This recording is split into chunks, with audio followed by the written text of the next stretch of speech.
Hi there, in this video, I'll show you how to add Instagram bio in different fonts. To start this tutorial, I will need you to open your internet browser and then go into google.com.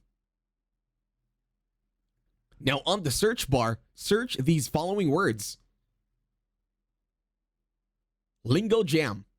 Hit enter and wait for the website to load.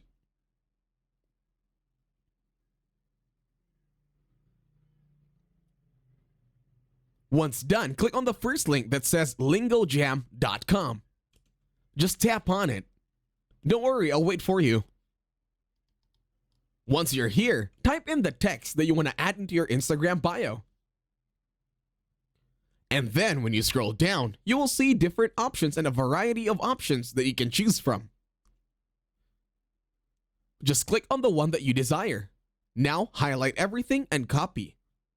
Once you're done, go over to your Instagram. Go to your profile by clicking on the bottom right and then tap on Edit Profile. Once you're here, go to your bio. And then just long press and paste the words that you have already copied. And that's it. You can see it done in my screen now and hopefully in your screen as well. Click on Done and then go back. And then you should see it already in your bio posted with a different font. And that's it. Thank you very much for watching. Please leave a like, share, and don't forget to subscribe.